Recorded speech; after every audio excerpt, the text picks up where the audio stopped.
बिस्मिल्लाहिर्रहमानिर्रहीम। अस्सलाम वालेकुम। आज 13 मार्च है और दिन है सोमवार का। इस वक्त मैं F8 कचहरी की तरफ जा रहा हूँ। शुएब शेख साहब को आज पेश किया जाना है।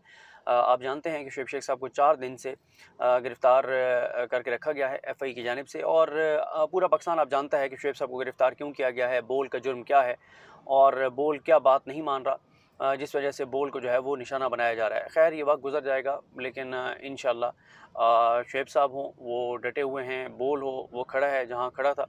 और इंशाअल्लाह जब ये वक्त गुजरेगा तो ये सब लोग जो इस वक्त जुल्म जबर तशद्दुद कर रहे हैं, इनको बहरहाल हिसाब तो देना पड़ेगा।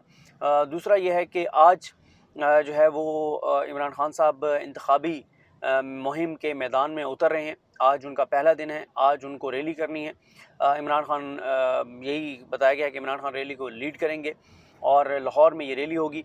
आप जानते हैं कि ये रैली 3 बार इससे पहले मुलतवी हो चुकी है और ये पहले 3 बार रैली मुलतवी इसलिए हो चुकी है कि जो निगरान हुकूमत है मोहसिन नकवी की और ये आमिर मीर जैसे किरदार, इनको, ये जिनके नौकर हैं, ये जिनके वफ़ादार हैं, उनको क्योंकि इमरान खान से ख़तरा है, इमरान खान से थ्रेट है इस निज़ाम को, जो ऐसा करप्ट निज़ाम है, जो माफियाज़ का राज है, इनको ख़तरा है इमरान खान से। तो ज़ाहिर है इमरान खान को नहीं निकलने दिया जा रहा था। और मुझे समझ नहीं आती कि अगर इमरान खान पहले दिन ही रैली कर लेते क्या हो जाता।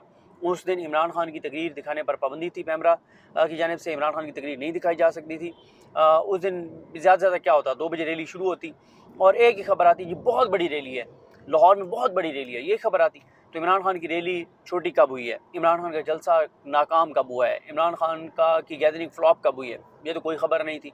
और 7 बजे प्रोग्राम शुरू हो जाते और इमरान खान की तकरीर दिखा नहीं सकता था मीडिया, इनकी बचत हो जाती। लेकिन इन्होंने खुद उस दिन जो किया, ये मैं 8 मार्च की बात कर रहा हूँ, फिर ज़िले शाह को शहीद किया, फिर उसके बाद जो कुछ होता रहा। एक तो आप इमरान खान साहब पर एक FIR कर दिए कि जी हक़ाइक़ जो है वो छुपाए गए हैं और उस FIR पे अलग भी बात हो सकती है, क्योंकि अभी जो मौजू है वो ये है कि आपको पता है कि तोशाखाना का जो रिकॉर्ड आया है उसमें मैं आपके सामने कुछ चीज़ें और रखना चाहता हूँ।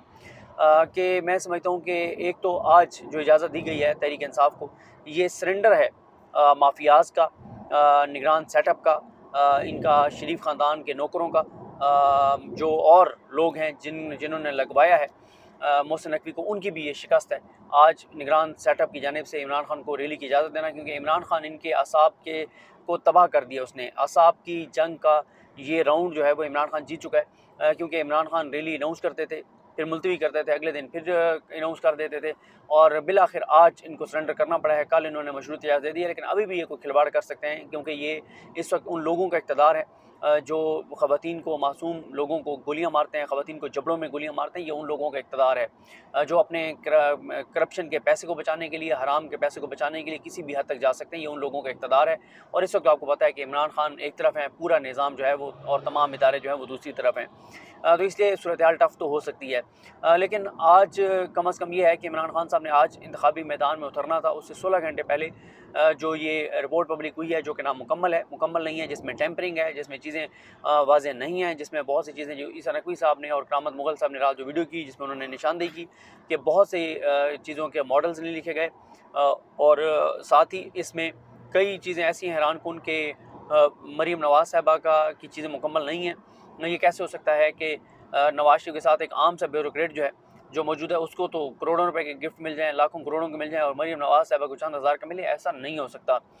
फिर शरीफ ख़ानदान जिनके बहुत क्लोज़ है कतरियों के, कतरी जिन्होंने इनको फ्लैट्स जो हैं वो दे दिए थे बकौल इनके कि वो मुफ्त में रहने के लिए दे दिए थे, बाद में सेटलमेंट हो गई, उन कतरियों ने क्या कोई गिफ्ट नहीं दिया होगा, उन कतरियों के गिफ्ट कहाँ पे हैं, और बहुत सारी चीज़ें हैं जो नहीं हैं। और ये भी है कि इसमें जो कई ऐसे नाम हैं, ख़दशात हैं कि वो नाम जो हैं वो बाद में लिखे गए हैं, असल में कोई और थे वो गिफ्ट लेने वाले। उन कीमतों का तयन कैसे किया गया, कीमतें फ़िक्स कैसे की, ये सारी चीज़ें जिनके ऊपर सवालात हैं, कमीशन बनना चाहिए और उसको ये बात सारी देखनी चाहिए।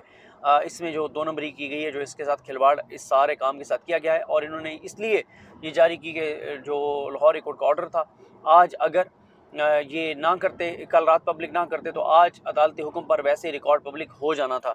तो इसलिए इन्होंने ये किया है, मजबूरन किया है, वरना ये पब्लिक तो नहीं करना चाहते थे। और अब भी जो किया गया वो टेम्परिंग के साथ किया गया, मुकम्मल रिकॉर्ड पब्लिक नहीं किया गया। और आपको पता ही है कि 2002-3 से किया गया है। और ये इसमें जो 1990 है उससे लेके 1998-99 तक का तो बिल्कुल भी नहीं है। जब मियाँ साहब इक़्तिदार में रहे, पीपल्स पार्टी इक़्तिदार में रही, उससे पहले भी जब मियाँ साहब जो है वो जर्नैलों के लाडले थे, उन्होंने जिस तरह से इनको पहली बार जो है वो फ़ौज के ने सीक्रेट फ़ंड के ज़रिए इनको वज़ीर-ए-आज़म बनवाया था, तो ये लाडले थे। और वो शेख रशीद साहब अक्सर बताते हैं कि इनकी सिलेक्शन जो है वो कैसे हुई थी। अब आ जाएँ जनाब, जो इन्होंने क्या-क्या चीज़ें जो हैं वो शरीफ ख़ानदान ने ली हैं, और इसमें अगर आप ये स्टोरी रिटर्न पढ़ना चाहते हैं तो किस्मत खान ज़िमरी साहब ने ट्वीट की हुई है, वो आप उस लिंक पे जाके पढ़ सकते हैं। लेकिन मैं आपको इंपॉर्टेंट चीज़ें बता देता हूँ कि किस तरह की चीज़ें। बहरहाल एक चीज़ तो है कि मियाँ साहब ने खाने पीने वाली कोई चीज़ नहीं छोड़ी, चॉकलेट्स तक, टॉफ़ियों तक नहीं छोड़ा, और खाने बनाने में इस्तेमाल होने वाले बर्तन भी नहीं छोड़े, नमकदानी तक, और जो हांडी में वो हिलाने के लिए चम्मच होता है, जो भी कहते हैं उसको, तो वो भी नहीं छोड़ा। कुछ नहीं, खाने पीने की कोई चीज़ मियाँ साहब ने नहीं छोड़ी, और वही जो ख़ानदान का वतीरा है। अलबत्ता किताब को मियाँ साहब ने हाथ नहीं लगाया, ये उन्होंने बड़ा एक अच्छा किया, क्योंकि किताब से उनका कोई ताल्लुक़ नहीं है, तो किताब को उन्होंने हाथ नहीं लगाया, और किताबें सारी उन्होंने कहा ये जमा कर दें। एक चीज़ की मुझे खुशी है कि वो लेके गए हैं साथ, वो है कुरान मजीद। अल्लाह करे या काश ऐसा होता कि वो कोई तर्जुमे वाला कुरान मजीद लेकर गए होते, और उसको पढ़ते भी सही, और थोड़ी सी मेहरबानी भी करते इस कौम के ऊपर, और जो जिस तरह की वो चीज़ें करते हैं, को थोड़ा सा वो रहम भी करते। देखें, ये जो अभी तो इसमें इतना कुछ है, बड़ी चीज़ें बताने के लिए, लेकिन एक चीज़ तो बहरहाल तय हो गई है कि जो इमरान खान को घड़ी के बारे में कहते थे, तो सबसे कम घड़ियाँ जो हैं वो इमरान खान ने ली हैं, और सबसे ज़्यादा घड़ियाँ जो हैं वो बाकियों ने ली हैं। और जिस तरह से ये सारे शायद खान अब्बासी साहब हों, और मियाँ साहब हों, इनके ख़ानदान हों, इनके फैमिली मेम्बर्स हों, इनके वुज़रा हों, जितनी घड़ियाँ इन्होंने ली हैं, इमरान खान इससे तो बहरहाल बरी ज़िम्मा हो गए हैं, और इसलिए ये सबसे तगड़ा कार्ड इमरान खान के हाथ में आया। अब इमरान खान इनके साथ जो करेगा इंतखाबी मैदान में उतर के, इनको खौफ ये था, लाहौर में ये इसलिए रैली रुकवा रहे थे कि हमारा होम ग्राउंड हम उसको कहते हैं, और आज जब इमरान खान निकलेगा तो पूरा पाकिस्तान, क्या पूरी दुनिया देखेगी कि किस तरह से लोग उनके साथ निकलते हैं, और फैसला लोग देख लेंगे अपनी आंखों से कि लाहौर जो है वो किसका है।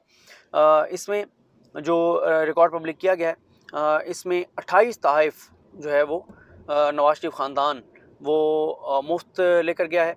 नवाज शरीफ 19, कलसूम नवाज साहबा 8, मरीम नवाज़ 1 तोहफ़े को बग़ैर किसी अदायगी के तोशाखाने से ले गई हैं, और बाकी जो तोहफ़े हैं उसमें जो है वो कुछ जो है वो बहुत सस्ते दामों लिए गए हैं। जैसे 2008 में नवाज शरीफ को तोहफ़े में जो एक मर्सिडीज़ बेंज़ कार मिली, उस कार की मालियत जो है वो उस वक्त लगवाई जो गई वो 42 लाख थी, और नवाज शरीफ साहब ने 6,36,000 रुपये में ये गाड़ी जो है वो घर ले गए। साल 2013 में नवाज शरीफ ने एक रोलेक्स घड़ी, और उसकी मालियत 11,85,000 रुपये थी, और ये सिर्फ 2,43,000 रुपये में ये घर ले गए। एक कारपेट और दीगर सामान सिर्फ 6,700 रुपये अदा करके अपने घर ले गए, और इसी तरह से 8,000 मालियत का जो गुलदान था वो मुफ्त घर ले गए। 6,000 मालियत का गिलास बॉक्स मुफ्त ले गए। एक डेकोरेशन पीस और एक कुरान पाक नवाज शरीफ ने सिर्फ 2,000 की अदायगी करके अपनी ज़ाती मलकियत में लिया, और कफ लिंक्स का एक जोड़ा, कुवैत के मरकज़ी बैंक के 4 यादगारी सिक्के, ये भी मियाँ साहब 2013 में घर ले गए। 2014 में मियाँ साहब जो हैं वो एक अदद घड़ी जिसकी मालियत 7.5 लाख रुपए थी, वो सिर्फ 1.5 लाख में वो घर ले गए। साल 2015 में मियाँ साहब जो हैं वो 10.5 लाख मालियत की कीमती घड़ी, परफ्यूम की 2 परफ्यूम, 1 किलोग्राम ऊद की लकड़ी, और ये तीनों तोहफ़े जो हैं वो मियाँ साहब 2,40,000 की अदायगी के बाद अपने साथ ले गए, और 3 अदर डेकोरेशन पीस मुफ्त उन्होंने लिए। पाइन एप्पल का एक बॉक्स मुफ्त लिया, एक शाल मुफ्त ली, एक ग्लोब मॉडल मुफ्त लिया, 2 अदद पेंटिंग, 2 अदद गुलदान, एक ट्रैक्टर मॉडल, 1 अदद फ़ोटो फ्रेम, 1 अदद गाउन, 1 टी सेट, 1 अदद आइसक्रीम सेट, ये मियाँ साहब ने जो है वो, और 1 अदद कारपेट, ये मियाँ साहब ने मुफ्त जो है वो घर ले गए 2015 में। 2016 में मियाँ साहब जो हैं वो 20 लाख की घड़ी, 2 लाख का एक पेन, 1,95,00,000 की अंगूठी, और कफ लिंक्स, 1 अदद तस्बीह, ये तमाम तोहफ़े नवाज शरीफ सिर्फ 76 लाख रुपए की अदायगी से जो है वो घर ले गए।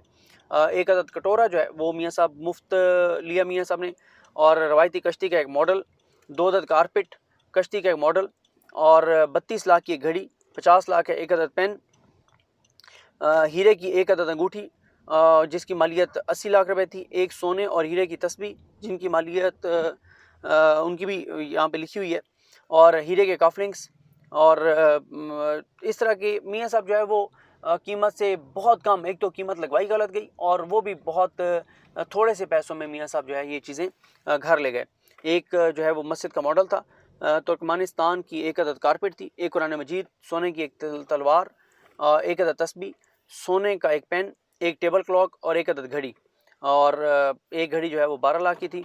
और परफ्यूम की 6 परफ्यूम भी, ये 2016 की बात है। 2017 में मियाँ साहब ने हीरे का एक अदद हार और एक टेबल वॉच जिसकी मालियत 10 लाख थी, वो सिर्फ 2 लाख रुपए देकर वो घर ले गए। रोलेक्स घड़ी जिसकी मालियत 40 लाख रुपए थी, सिर्फ 8 लाख रुपए देकर अपने घर ले गए मियाँ साहब। बेगम कुलसूम नवाज साहबा 2013 से 2017 तक उन्होंने जो चीज़ें लेके गई उसमें कहवा सेट था, उन्होंने मुफ्त जो है वो लिया, एक प्याला और एक कैंडल स्टैंड का जोड़ा। और साल 2014 में बेगम साहबा ने जो है, बेगम कुलसूम नवाज साहबा ने 3,80,000 की घड़ी से 74,000 में अपनी पास रख ली। साल 2015 में जो है वो सोने का बड़ा हार जिसके की जो असेसमेंट थी कीमत की, वो 4,65,000 थी। और एक अदद गोल्ड और पर्ल ब्रेसलेट जिसकी कीमत की जो असेसमेंट थी वो 1,53,000 थी। और बेगम साहबा ने 1,21,000 की अदायगी की और दोनों कीमती तोहफ़े जो है वो अपने पास रख लिए।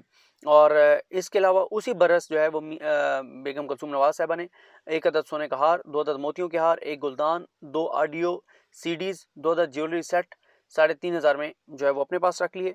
तीसरा ज्वेलरी सेट जो है वो मुफ्त जो है वो उन्होंने अपने पास रखा। एक अदद चांदी का हार मुफ्त अपनी मलकियत में लिया। पाइन एप्पल के 2 बॉक्स मुफ्त लिए और चीनी पेंटिंग जो है वो मुफ्त ली। साल 2016 में जो बेगम साहब हैं उन्होंने 5.5 करोड़ मालियत के एक हार, कान की बाली और एक अदद ब्रेसलेट 1 करोड़ में उन्होंने ले लिए। चांदी का डेकोरेशन पीस, सोने का एक अदद हार, सोने की एक अदद अंगूठी, एक अदद ज्वेलरी सेट, एक हैंड बैग, एक अदद शाल। और 2017 में जो है उन्होंने एयर टॉप्स और एक अदद हार ये लिए।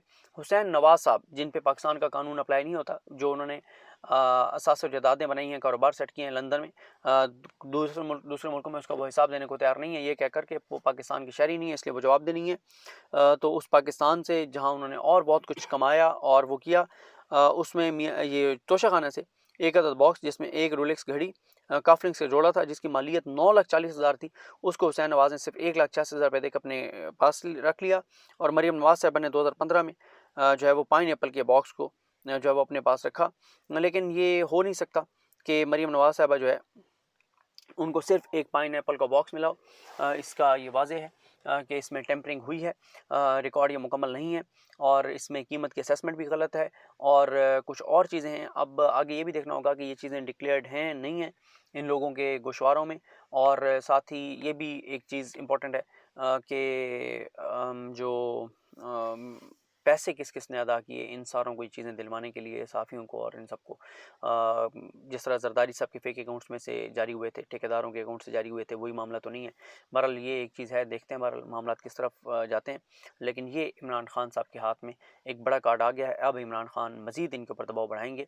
जो इमरान खान के ख़िलाफ़ सबसे मजबूत उन्होंने बयानिया बनवाया उसमें ख़ुद ये नंगे हो गए हैं, इनके चेहरों से नकाब उतर गए हैं। और आप देखें कि 1 साल तक अरबों रुपए लगा कर इमरान खान के खिलाफ तोशाखाना पे कैंपेन चलाई गई, शाहज़ेब खानज़ादा को इस्तेमाल किया गया, जियो को इस्तेमाल किया गया, बाकी चैनल को इस्तेमाल किया गया।